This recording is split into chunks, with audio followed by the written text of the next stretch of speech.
Le Danemark, cette terre aux contrastes étonnants, se dévoile comme un pays aux antipodes de ce que l'on pourrait imaginer. Ici, les bibliothèques ne se contentent pas de prêter des livres, mais offrent aux visiteurs la possibilité d'emprunter des personnes, des êtres humains incarnant la chaleur et la diversité de la société danoise. Dans cette nation, les femmes, plutôt que de se rendre au travail à pied ou en voiture, pédalent sur des vélos, souvent accompagnées de silhouettes évoquant des déesses nordiques ou scandinaves, gracieuses et puissantes, traversant les quartiers avec aisance. Quant aux prisons, elles évoquent davantage des complexes hôteliers de luxe que des lieux de détention austères, où l'on imagine des espaces élégants, accueillants, presque comme des hôtels 5 étoiles, offrant un confort que l'on ne retrouve pas forcément dans d'autres pays. Le Danemark, souvent désigné comme le pays où le bonheur semble régner en maître, possède une singularité qui fascine. Il abrite des quartiers où l'esprit bohème, celui des hippies, est encore bien vivant, notamment au cœur de Copenhague, la capitale. Ces quartiers vibrants, empreints de créativité et de liberté, côtoient des forêts magiques où d'énormes figures de bois, telles des trolls endormis, semblent veiller sur la nature et ses secrets. Entre modernité et tradition, ce pays offre un spectacle constant qui invite à la découverte, à la surprise et à l'émerveillement. Préparez-vous à une immersion dans un univers où 15 faits étonnants vous attendent, révélant les aspects les plus étranges et fascinants du Danemark, des particularités que vous n'auriez jamais imaginées. Ce pays, souvent considéré comme un modèle, recèle des trésors insoupçonnés, des détails qui donnent à cette nation une identité unique en son genre. En premier lieu, il faut mentionner que le Danemark est la capitale mondiale du vélo. Ici, la bicyclette ne se limite pas à un simple moyen de transport. Elle domine la scène urbaine et s'impose comme la reine des rues. Au cœur de Copenhague, probablement la ville la plus adaptée aux cyclistes sur la planète, l'on croise quotidiennement des hommes d'affaires en costume, des étudiants chargés de sacs à dos, des mères avec leurs enfants installés sur des sièges arrière, tous évoluant avec une aisance déconcertante. La confiance et la convivialité règnent sur ces routes, où la majorité des citoyens, à hauteur de 75%, choisissent le vélo comme mode de déplacement quotidien. Les voitures, quant à elles, deviennent presque un luxe réservé à certaines occasions, relégué à une place secondaire dans cette ville où le vélo est roi. Ce n'est pas tout.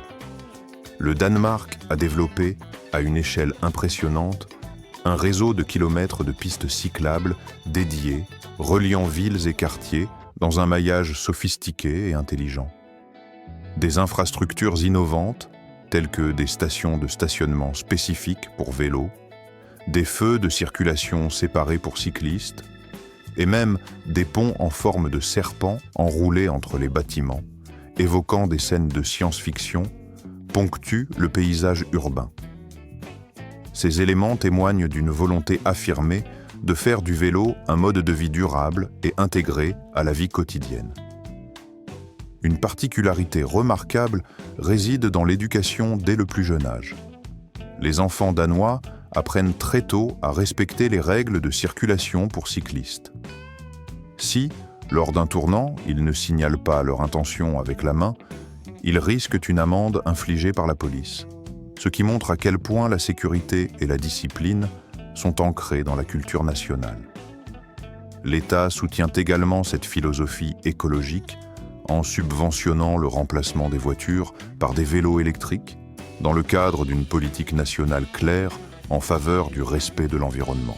Si vous avez déjà vécu dans un pays où le vélo est profondément intégré à la culture, vous savez que le Danemark en est l'étalon or. La manière dont cette pratique est encouragée, valorisée et systématisée en fait un modèle à suivre pour le reste du monde. Passons à une autre facette étonnante de la vie danoise. L'été, ce pays devient un véritable paradis pour les amateurs de bains de soleil. Le soleil, considéré comme un trésor précieux, est chéri et respecté comme un rituel national. Dès que ses rayons percent les nuages, les habitants se précipitent vers les plages, les parcs, ou encore s'installent sur leur balcon pour profiter de cette chaleur fugace. La mer, tantôt la mer du Nord, tantôt la mer Baltique, d'un côté, l'eau évoque une sérénité infinie, aux teintes bleues profonds et apaisants, tandis que de l'autre, elle se déchaîne, sombre et orageuse, comme si la nature elle-même jouait avec ces contrastes. Et savez-vous quoi ? C'est presque magique. Il est possible, littéralement, de se tenir debout sur un pied dans chaque océan, séparé par quelques kilomètres à peine, mais relié par cette frontière invisible que la mer trace entre deux mondes.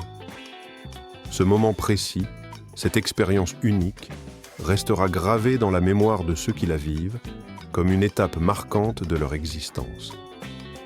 Depuis le cap Skagen, pointe extrême du nord du Danemark, jusqu'au phare gris emblématique qui veille sur la mer, puis au-delà des dunes mouvantes de Ribjörkmella, le seul désert de dunes de sable en Europe du Nord, cette côte danoise regorge de surprises inattendues.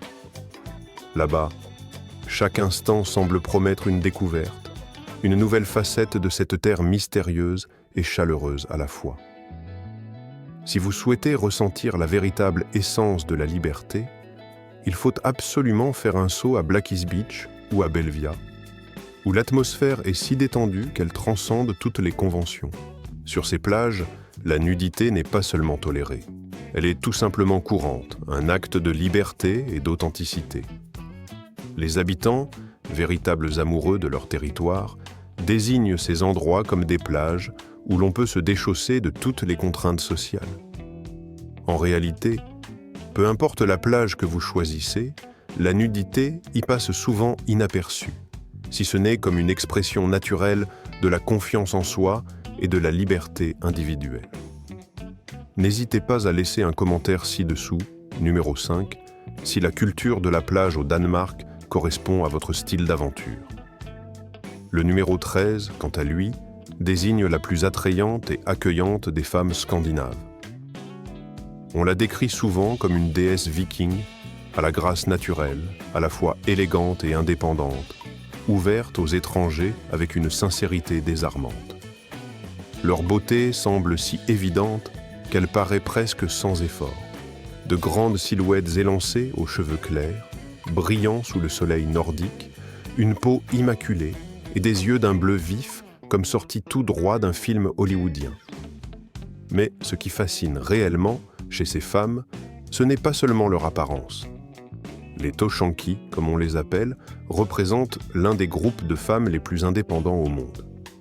Plus de 70% d'entre elles, âgées de 20 à 60 ans, occupent des postes de responsabilité, architectes, ingénieurs, médecins, entrepreneuses.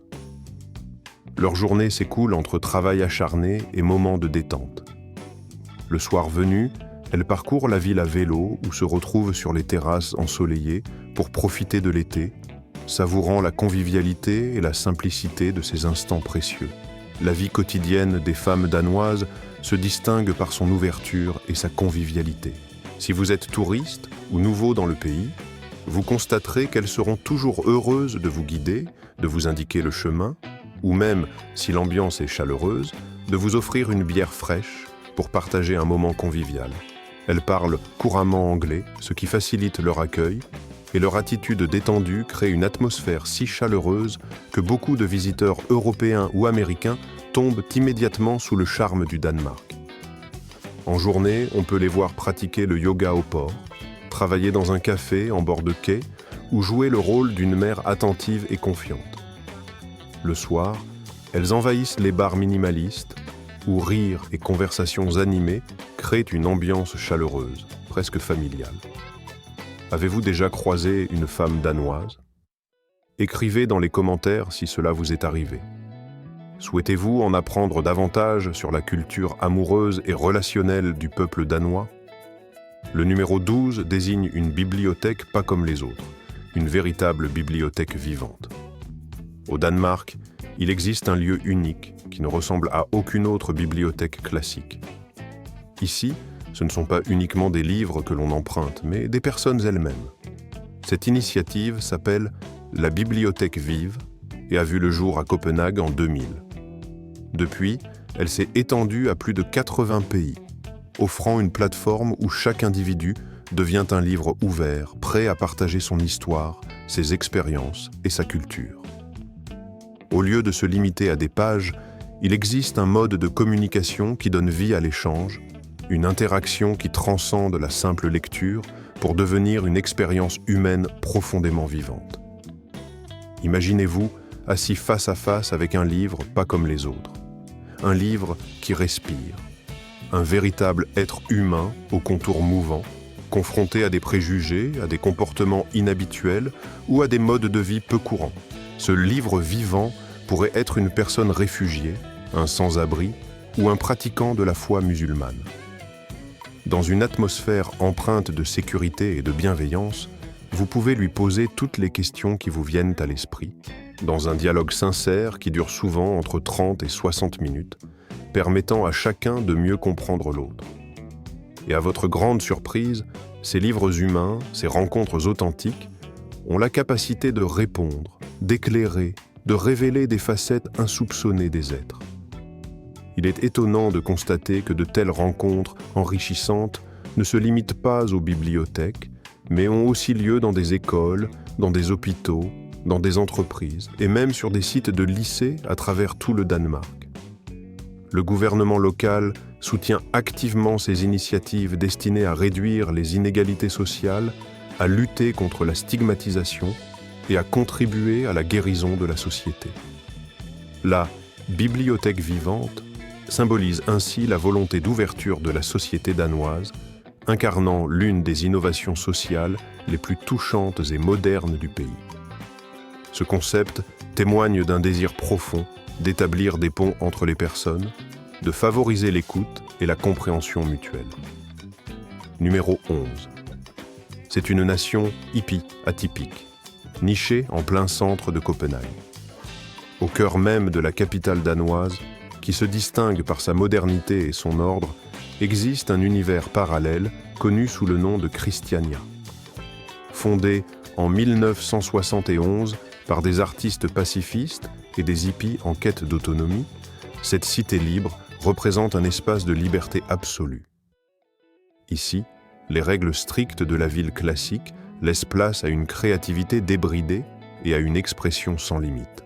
Oubliez le luxe ostentatoire et la publicité tapageuse. Dans cette enclave particulière, on découvre des graffitis aux couleurs éclatantes, des cafés construits à partir de vieux bateaux, des conteneurs en bois multicolores et des maisons façonnées à la main avec amour et ingéniosité. Les habitants discutent entre eux comme de vieux amis, dans une convivialité sincère et chaleureuse. Il n'y a pas de voitures, seulement des vélos qui serpentent dans les rues et le doux son de guitare qui s'élève dans l'air. Les membres de cette communauté ont même leur propre monnaie. Et dans certains quartiers, ils utilisent des cartes et des règles locales, coexistant pacifiquement au sein du centre-ville de Copenhague. Les touristes, quant à eux, voient cet endroit comme un pays dans un pays, une aventure culturelle à part entière, une expérience à nulle autre pareille, impossible à oublier tant elle captive et émerveille. Numéro 12. À seulement une demi-heure de route de Copenhague, se cache l'un des secrets les mieux gardés du Danemark, le monde mystérieux des trolls. Bien que ce pays soit réputé pour sa sobriété et son minimalisme, il abrite en son sein un lieu enchanté, une contrée secrète où vivent des géants en bois sculpté. Bienvenue chez les géants abandonnés, ces sculptures gigantesques, figures de trolls, dissimulées dans les forêts épaisses ou au cœur de clairières paisibles. Ces personnages joviaux, parfois allongés, parfois grimpants ou somnolents près d'un ruisseau, ont été créés par l'artiste Thomas Damba, qui a utilisé des palettes recyclées, du vieux bois et des fenêtres abandonnées pour leur donner vie. Ces œuvres sont devenues un symbole de l'engagement durable du Danemark, témoignant du respect de ses habitants pour le développement écologique. La particularité de ce lieu, c'est qu'il ne possède pas de carte officielle pour le guider. Au contraire, les visiteurs sont invités à partir à la chasse aux trolls, transformant la promenade en une véritable aventure ludique, une chasse au trésor où art et nature se confondent harmonieusement. Ce n'est pas simplement un site pour prendre des clichés ou des selfies, mais une quête passionnante qui peut captiver les petits comme les grands, offrant une immersion dans un univers magique où l'imagination n'a pas de limite. Il existe peu d'endroits sur la planète où l'on peut encore découvrir une telle singularité, une véritable alliance de l'imagination, de l'écologie et de la créativité, tissée de façon si délicate qu'elle semble tout droit sortie d'un conte merveilleux du Nord. C'est comme si l'on pénétrait dans un univers féerique où chaque détail évoque la magie et la douceur des légendes ancestrales. Si l'on pense généralement au Danemark comme à un pays de châteaux pittoresques et de vélos omniprésents, il faut savoir que derrière cette façade tranquille se cachent des géants endormis, dissimulés dans d'immenses forêts mystérieuses, attendant patiemment d'être découverts par les âmes aventureuses. En 5e position dans ce classement inattendu, il ne suffit pas de venir au Danemark sans précaution, surtout si l'on ne souhaite pas dépasser un seuil financier de 1 400 $. Bien que la réputation du pays repose souvent sur sa transparence et sa sincérité, il faut reconnaître que l'immigration, règle incontournable, peut surprendre les nouveaux arrivants par sa simplicité apparente, mais aussi par ses subtilités. En entrant dans le pays avec l'intention de demander l'asile ou de déposer des actifs dépassant la somme précitée, il se peut que l'on soit invité à contribuer personnellement à couvrir ses propres frais d'hébergement, une pratique qui peut paraître inhabituelle à première vue. Cependant, cette règle, instaurée en 2016, s'inscrit dans la stratégie danoise visant à préserver l'équilibre fragile de leur système de sécurité sociale. Ainsi, citoyens comme visiteurs participent à un fonds commun permettant de maintenir la stabilité économique et sociale de cette nation. Il est important de préciser que tous les biens matériels ne sont pas soumis à saisie. Les objets ayant une valeur sentimentale, tels que des alliances, des photographies de famille ou des souvenirs précieux, restent généralement à l'abri de toute confiscation. Bien que cette politique ait d'abord suscité une controverse, la majorité des résidents du Danemark considèrent aujourd'hui qu'elle est juste, voire nécessaire. Pour les locaux, ce n'est pas une mesure de cruauté, mais un signe évident de bon sens, une façon de préserver l'équilibre social face à une mondialisation de plus en plus complexe. Peu nombreux sont ceux qui savent que le Danemark figure parmi les pays offrant le plus haut niveau de protection sociale au monde. Et cette règle particulière contribue à maintenir cette stabilité et cette équité, même pour ceux qui arrivent de l'étranger en quête d'un nouveau départ. Passons maintenant à la 8e curiosité, la tradition la plus étrange qui existe parmi les célibataires européens. Au Danemark, une coutume unique, presque folklorique, s'est forgée pour ceux qui n'ont pas encore trouvé leur âme sœur. Si vous avez atteint l'âge de 25 ans et que le mariage ne fait pas encore partie de votre horizon, alors vos amis organisent pour vous une fête très particulière, appelée la fête de la cannelle.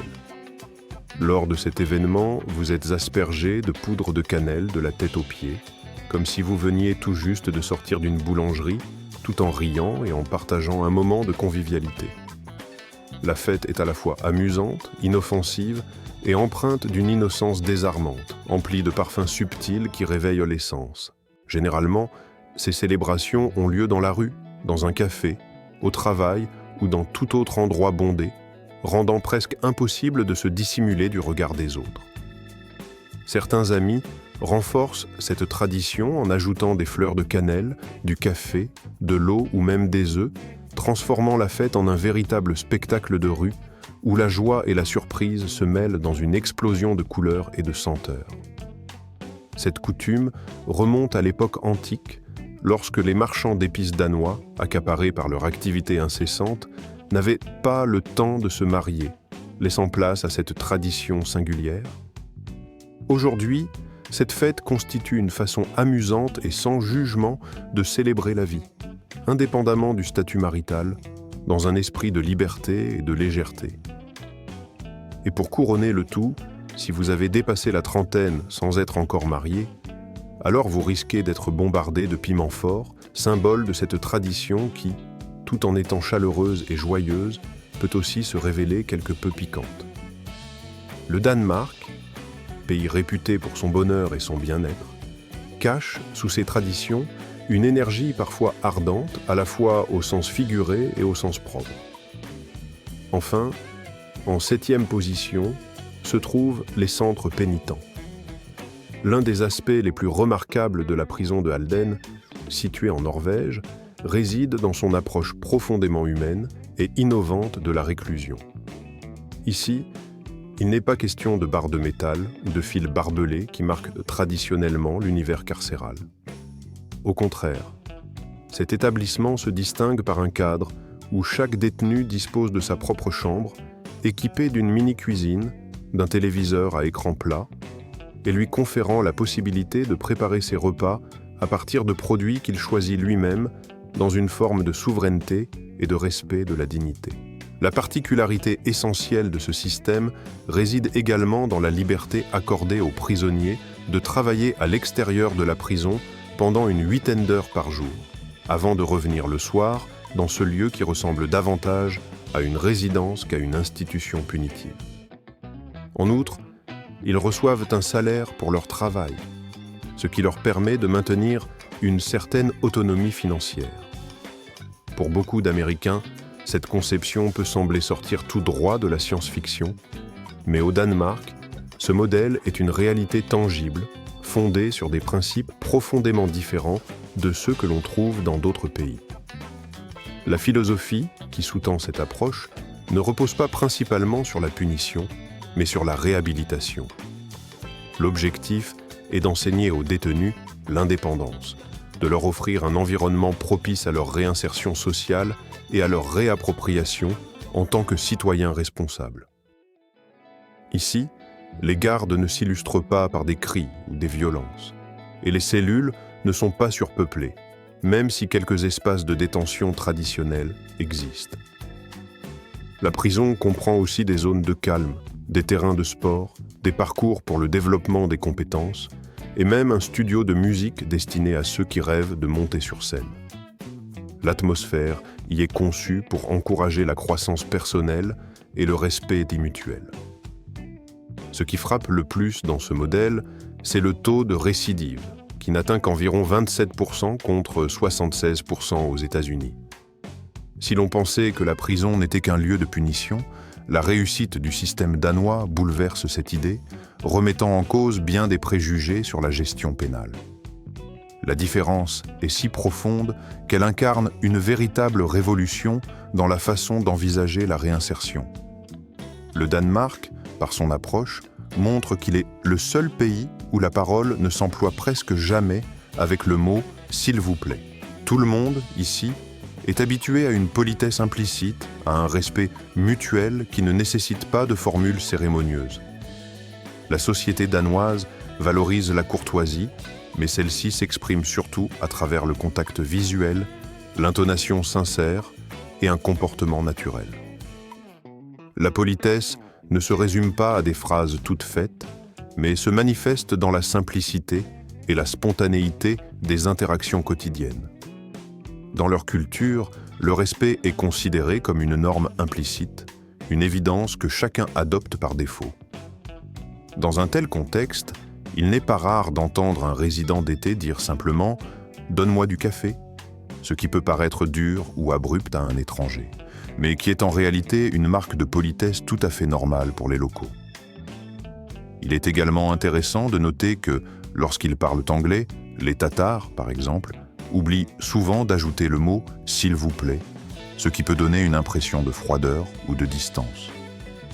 C'est pourquoi les enseignants d'anglais au Danemark insistent beaucoup auprès de leurs étudiants, notamment ceux qui aspirent à vivre ou à travailler dans des pays anglo-saxons, sur l'importance cruciale de cette formule de politesse.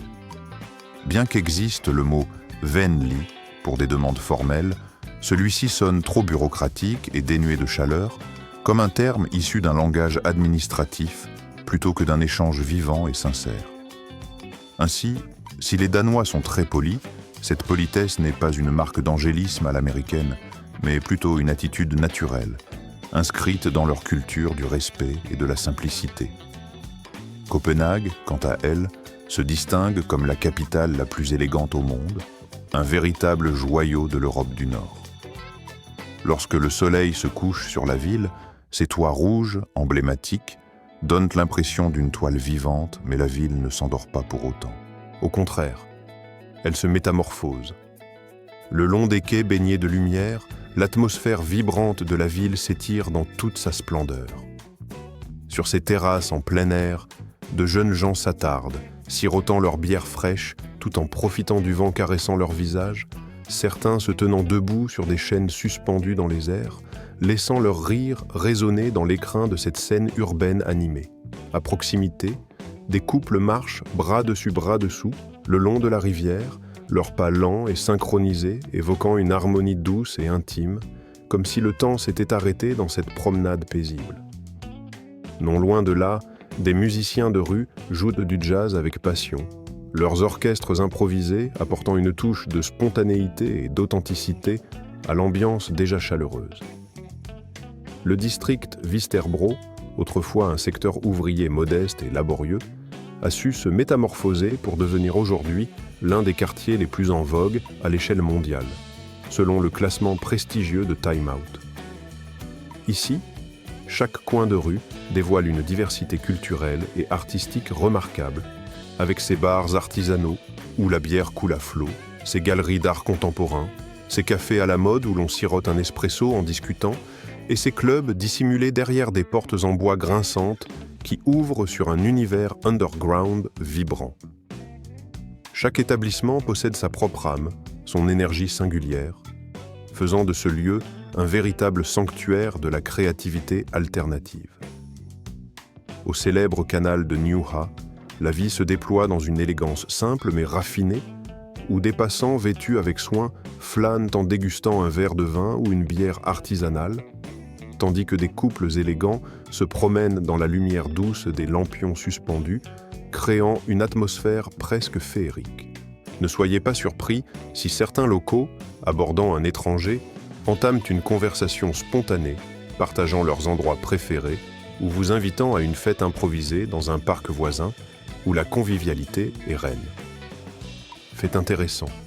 Même à 2 heures du matin, les rues de Copenhague restent vivantes, animées par la présence incessante des vélos qui filent silencieusement, témoins d'une culture où la mobilité et la liberté sont essentielles. Les habitants, habitués à cette vie nocturne, emmènent leurs amis dans des bars, des clubs, ou même jusqu'aux discothèques où la lumière vacille au rythme d'une musique enivrante. Si vous souhaitez vivre une véritable nuit nordique, nombreux sont les établissements qui restent ouverts jusqu'à l'aube, permettant de savourer chaque instant de cette effervescence nocturne. Il serait presque impossible de ne pas faire un détour par Bakken, la plus ancienne discothèque de toute l'Europe, nichée dans le quartier historique de la Viande, où la musique électronique rencontre l'histoire architecturale, fusionnant le passé et le présent dans une atmosphère de liberté totale, profondément enracinée dans la culture locale. 4e étape, bienvenue dans la capitale du Nord, cette ville qui évoque un conte de fées incarné dans la modernité européenne. Commencez votre exploration par le quartier de Nyhavn, célèbre pour ses rangées de maisons colorées qui se reflètent dans le canal historique, offrant un tableau vivant et pittoresque. Prenez le temps de savourer un café en terrasse, tout en écoutant de la musique live jouée au bord de l'eau, puis dirigez-vous vers le parc Tivoli, l'un des plus anciens parcs d'attractions encore en activité dans le monde entier, où l'histoire se mêle à l'amusement dans une harmonie parfaite. À quelques pas de là, la place de la mairie vous invite à flâner parmi ses restaurants traditionnels et ses boutiques artisanales, où les produits locaux racontent l'histoire de la ville à travers leurs saveurs et leur artisanat. Poussez plus profondément votre curiosité en découvrant le château de Rosenborg, une forteresse royale qui abrite couronnes et trésors séculaires, témoignant du riche passé monarchique danois. Promenez-vous dans le jardin botanique luxuriant, respirez la fraîcheur de ces plantes rares, puis visitez le musée d'histoire naturelle situé à proximité, où l'on peut contempler des collections fascinantes sur la faune et la flore du monde entier. Ensuite, dirigez-vous vers le palais d'Amalienborg, résidence officielle de la famille royale danoise, et ne manquez pas la cérémonie de la relève de la garde, spectacle emblématique qui vous plongera dans l'atmosphère solennelle et majestueuse de la monarchie locale. Traversez la place jusqu'à l'Opéra de C numéro 3. Des festivals remarquables et uniques en leur genre se déroulent au Danemark, un pays dont l'image ne se limite pas aux feux d'artifice ou à la musique pop. En effet, cette nation nordique, souvent perçue comme conservatrice, réserve pourtant à ses visiteurs et à ses habitants une multitude d'événements insolites et colorés qui méritent d'être découverts. Commençons par évoquer le festival de Roskilde, qui prend place à la fin du mois de juin dans la charmante ville de Roskilde, située à seulement quelques minutes en train de Copenhague. Ce festival n'est pas seulement le plus grand rassemblement musical d'Europe du Nord. Il attire chaque année plus de 130 000 personnes venues de divers horizons pour profiter de concerts, d'animations et d'atmosphères vibrantes. Cependant, l'événement qui fascine le plus et qui attire l'attention des participants ne se trouve pas sur la scène principale, mais dans une course peu conventionnelle où l'on se déplace entièrement nu. Les participants, dans une ambiance débridée, peignent leur corps de couleurs vives, enfilent des costumes délirants et courent dans tous les sens autour de la scène, créant un spectacle aussi joyeux qu'absurde. Le gagnant de cette course singulière remporte un pass hebdomadaire gratuit, lui permettant de profiter pleinement du festival dans une atmosphère de fête totale et d'amusement sans limite. En novembre, tout le pays s'illumine en célébrant la J-dag, ou Journée nationale de la bière, une fête incontournable dans le calendrier danois. Lors de ce jour, le premier vendredi de novembre, une tradition bien ancrée voit la sortie des bières de Noël, notamment la célèbre Julbrik, dont la dégustation est devenue un rituel attendu avec impatience. Les habitants, coiffés de chapeaux en laine bleue, envahissent les rues, où des charrettes tirées par des chevaux distribuent gratuitement de la bière à tous ceux qui souhaitent participer à cette célébration conviviale. C'est une véritable immersion dans une ambiance médiévale, dans une ville moderne, où cette tradition ancestrale donne un air de fête communautaire et chaleureuse à la capitale.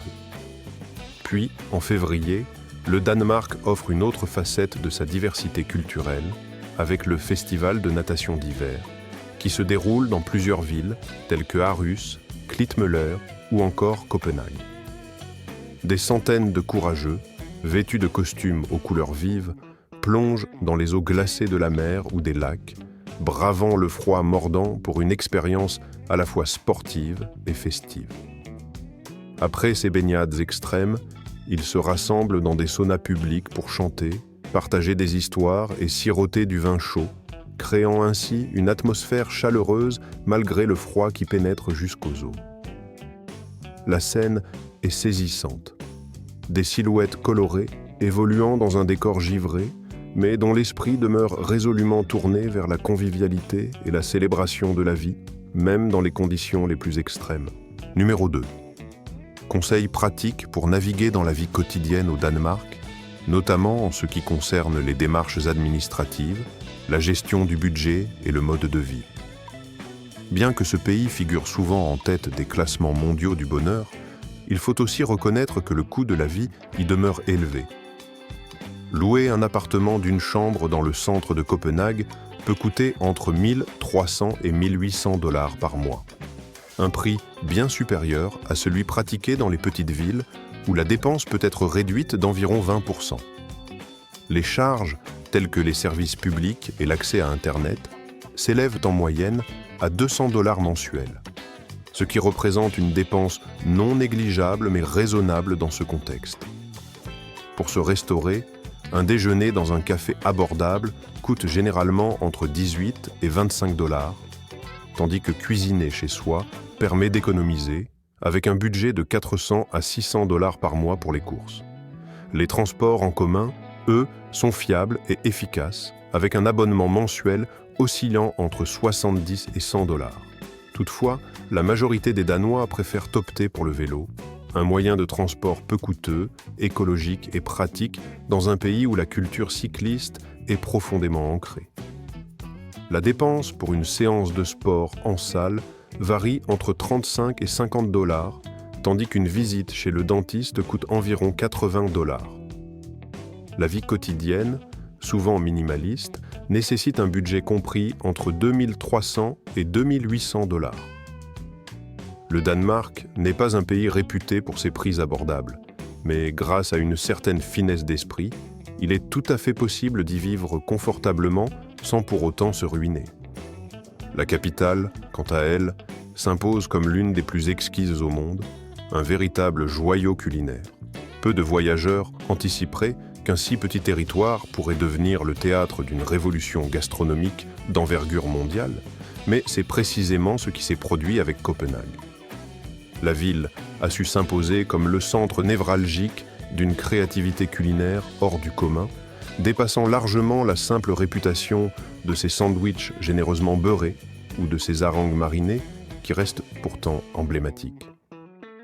Copenhague s'est hissée au rang de capitale de la gastronomie innovante, attirant les chefs et les gourmets du monde entier. Parmi ses joyaux, le restaurant nommé Noma, doté de 2 étoiles Michelin, occupe une place particulière. Ce lieu a été à plusieurs reprises désigné comme le meilleur restaurant au monde, selon le classement des 50 meilleurs établissements, une reconnaissance qui témoigne de son prestige international. La cuisine qui y est servie puise dans la tradition nordique, tout en adoptant une approche néo-nordique qui privilégie des ingrédients locaux et de saison. On y déguste des mets aussi inattendus que du cerf fumé, des algues fraîches ou encore des œufs cuits dans la mousse, des créations qui mêlent simplicité et sophistication. Pour ceux qui préfèrent une expérience plus traditionnelle, la ville offre des options variées. Par exemple, le classique smørrebrød, un pain de seigle généreusement beurré, surmonté de caviar, de harengs, de radis croquants et d'anettes, est un plat typique que l'on retrouve sous de multiples variantes à travers toute la cité. Les marchés comme Reif ou Ugani proposent également des délices locaux, notamment les saucisses danoises grillées, accompagnées de cornichons, d'oignons croustillants, de ketchup et de la fameuse sauce rémoulade, véritable ingrédient emblématique de la gastronomie nationale. Il est peu connu que l'école de cuisine de Copenhague forme aujourd'hui certains des meilleurs chefs d'Europe. De nombreuses grandes villes envoient leurs cuisiniers ici pour apprendre et maîtriser des pratiques alimentaires axées sur la durabilité, un aspect essentiel de la nouvelle cuisine danoise. Au fil des années, cette capitale est devenue un véritable laboratoire où innovation et tradition cohabitent harmonieusement, façonnant une scène culinaire d'une richesse exceptionnelle. Voici 15 faits surprenants et fascinants sur le Danemark, destinés à élargir votre vision de ce pays étonnant. Nous espérons que cette exploration vous a permis d'adopter un regard nouveau sur cette terre unique. Peut-être que cette vidéo vous a plu, et si tel est le cas, n'oubliez pas de cliquer sur le bouton « J'aime » et de vous abonner à notre chaîne pour ne pas manquer nos prochaines vidéos, aussi passionnantes qu'informatives. Votre soutien est précieux. Il nous encourage à continuer de créer un contenu toujours plus captivant. N'oubliez pas de visionner la vidéo suivante qui apparaîtra sur votre écran, car elle réserve sûrement des découvertes que vous apprécierez. Pensez aussi à laisser un commentaire pour nous indiquer le pays que vous souhaitez explorer lors de nos prochaines aventures. Merci infiniment d'avoir pris le temps de nous suivre et à très bientôt pour une nouvelle immersion dans un univers encore plus fascinant.